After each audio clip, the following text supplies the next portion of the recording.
To the Republican leaders and members, we will have some battles tonight, no doubt.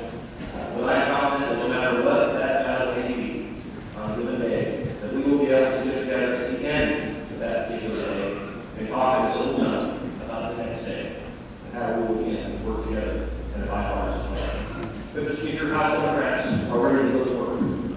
We are ready, willing, and able to put partisanship aside and join you and your members in helping us this great state. Every day, we will show up forward, prepared to focus on relevant other issues that affect the average ordinary Idahoan. And every day your members show up, you do the same.